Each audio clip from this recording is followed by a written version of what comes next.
from the Philippines to the Netherlands. Our guest today is bridging cultural boundaries. She makes authentic Pinoy cuisine in the heart of Amsterdam with recipes learned from years of practice. Let's welcome to the show the founder of House of Pinoy Foods, Amsterdam, Beata Duma, live by Zoom from the Netherlands. Hello. Beata, magandang umaga sa iyo. Magandang umaga po sa inyo. Yes. So Beata, we're gonna speak Tagalog kasi mas comfortable si Beata na mag-Tagalog, which is so funny kasi obviously she doesn't have any Pinoy blood. But she's very much Pinoy in her own way, Correct. of course. Correct. So tanong ko lang si Beata, anong percentage sa iyo ng Pinoy? 50%, 60%, 70% versus being Dutch? Siguro mga 50% na po.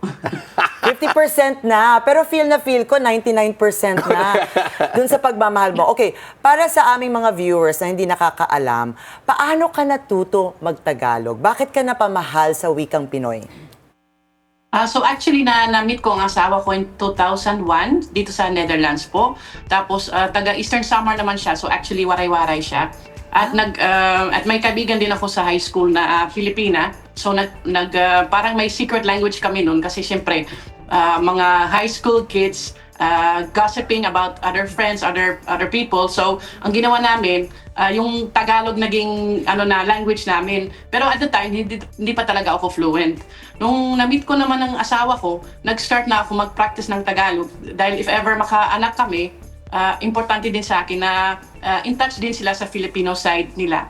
Kaya I've been starting with Tagalog, I think more than 30 years ago. No, hindi naman 30 years. Yeah, mga 30 years na siguro. Or mga 28 years. Kaya actually nakita ko yung social media mo ng mga reels at saka stories. Kaya nainteresado ako kasi parang kasi nakakataba ng puso na isang dayuhan or na hindi Filipino obviously na nag-embrace sa aming kultura kasi syempre pag ganon iiba yung feeling namin parang we feel the love. So ang tanong ko sa iyo, paano mo na embrace ang kultura ng Pilipino? Anong favorite mong parte sa kultura ng Pilipino?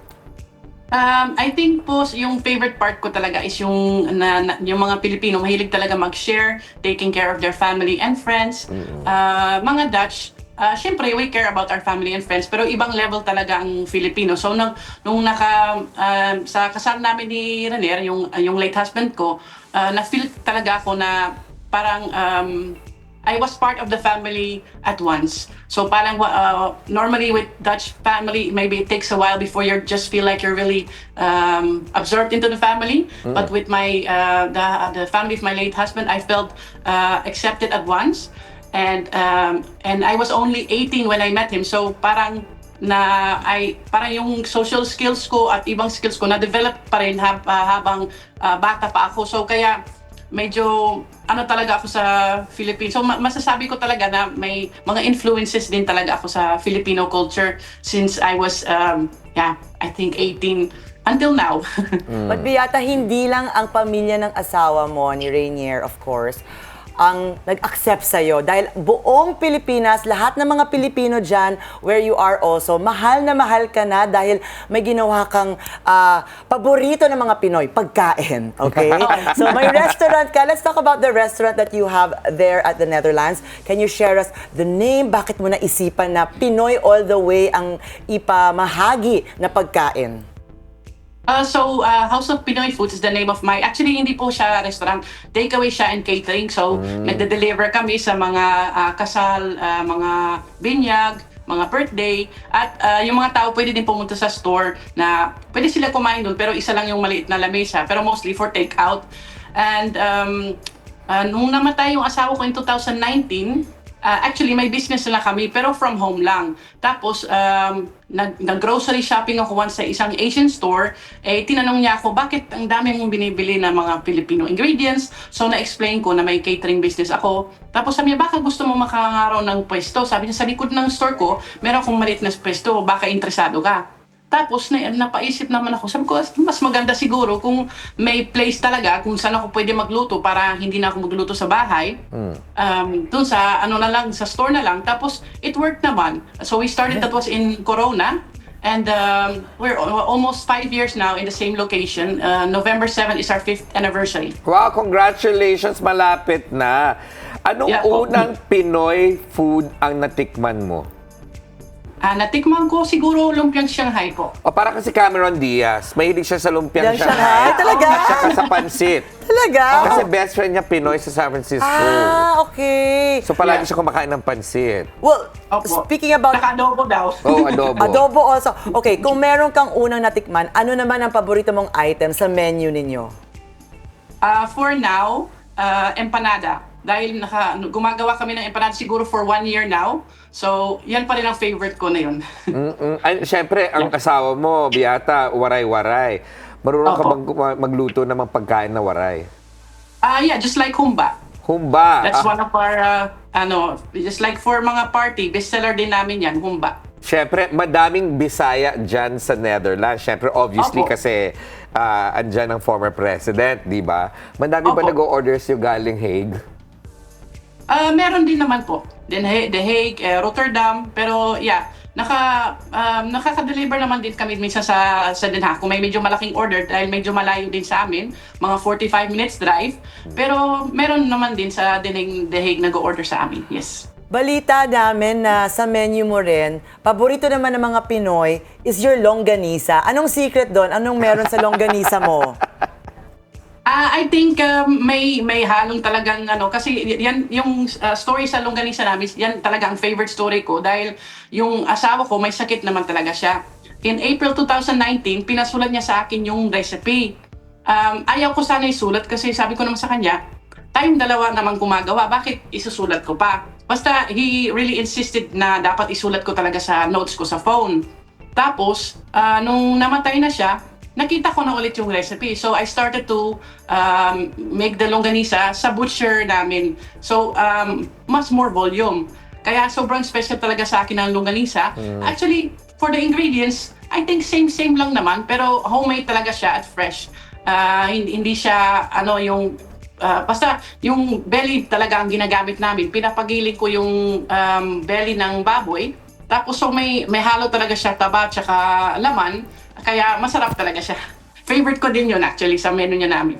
Oh, Beata, meron na akong curious lang. Nag-order na ba si VP Sara sa'yo ng pagkain? Hindi pa po. I'm sure mahilig sila sa humbak.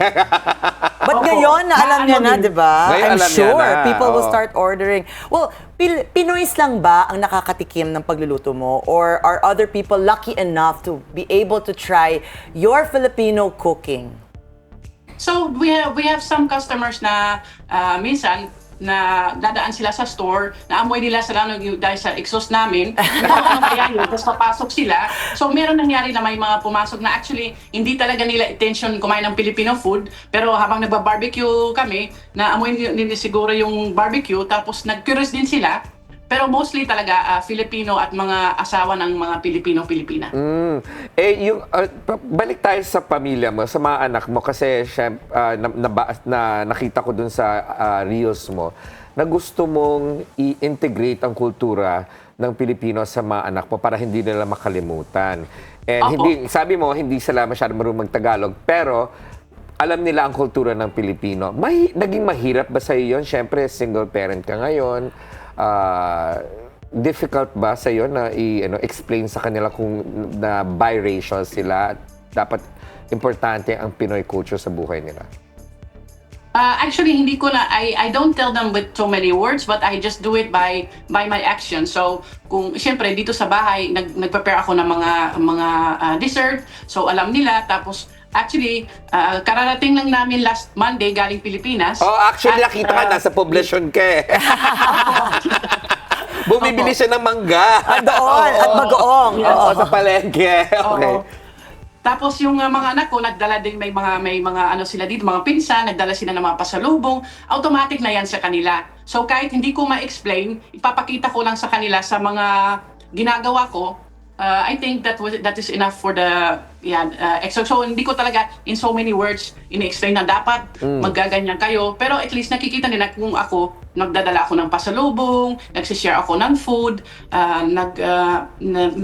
keep the bonds with the Filipino family. So I think that's the way that I try to do it. Pero minsan mahirap talaga dahil sobrang busy ko din talaga, Monday to Sunday ang trabaho ko. Pero at least I do what I love, so that makes it easier. Monday to Sunday, walang pahinga. Restaurant. Tuloy-tuloy catering. Okay, you know, I've been saying this here at the Daily Dish, napaka-good timing ng pagpasok mo dahil ngayon ay buwan ng wika at linggo ng wika. And napakaganda. Yes, at napakaganda na nandito ka kasi nakikita ng mga fellow Pinoys natin na tingnan mo si Beata, siya mismo nagsasalita diretso. Parang ako na yata mababaluktot ng Tagalog dito, pero ang galing-galing mo. Why, aside from your husband, of course, and your love for him, what made you fall in love with the Filipino culture? Kumbaga, pwede naman hindi kailangan magsalita ng Tagalog, pwede naman hindi magluto ng pagkaing Pilipino. Bakit parang hanggang ngayon tuloy-tuloy pa rin ang pagmamahal mo sa Pilipino at Pilipinas? I think dahil talaga sa mga anak ko. Dahil talaga importante sa akin na alam nila na half Filipino talaga sila. Nandito kami sa Netherlands, so the influence of the Netherlands is all around. Pero yung sa Filipino is just a little dahil sa store ko lang tsaka sa mga family nila. Pero nakikita ko talaga po dito sa Netherlands, maraming half Filipino or mga Filipino mga bata na dito lumakay, hindi talaga sila masyadong marunong na nanginginayan talaga ako kasi the Filipino culture is so rich that it should be, para sa akin dapat, it should be a priority for the parents na ipapaano din nila yung Filipino culture talaga. Beata, ano yung feeling na ikaw ay napaka-popular na influencer for Filipino culture pero hindi ka Pinoy? Para sa akin po, actually, I really cannot, minsan di ko maintindihan na bakit marami nagda-like sa mga videos ko. Kasi yung ginagawa ko, ganyan naman talaga. Yung pinapakita ko sa videos ko, that's the real me. So I just started one time uploading videos. First, I didn't want to show my face, yung pagkain lang pinapakita ko. Dahil medyo insecure ako. Siyempre, hindi ako Pilipino, baka wala bibili. Kung alam nila na Dutch ang nagluluto. Pero may kasama naman ako sa store mga Filipino. Pero yun ang ano talaga namin na parang ano talaga ako sa Filipino food favorite ko talaga, tapos pati yung language, I love languages, so dati favorite ko talaga language yung English. Kaya nag-study din ako ng English sa school, pero nag-take over talaga sa Tagalog and Waray. Marunong siya magwaray. Ikaw marunong Yes, magwaray, po. Ferdy? I can understand a little waray. Waray Kasi also. malapit siya sa Bisaya. So mga mayroong familiar words na magkakapareho. Nakakataba ng puso. As Sobra, in, Beata. as in. Seeing you here with us. So we want to find out, and maybe you could share to all our viewers, what's next for House of Pinoy Foods? At nasaan ka located? Para malaman naman ng mga viewers namin sa Amsterdam. Pwede ka kung namin nasaan puntahan. Correct. Yes! Welcome na welcome kayo dito sa Amsterdam. Actually, we're in a small town nearby Amsterdam, and it's very accessible from the central station. Just take a subway for 20 minutes and then get off at the Van der Madesweg station of the subway. Tapos mga 5 minutes na lang lakad.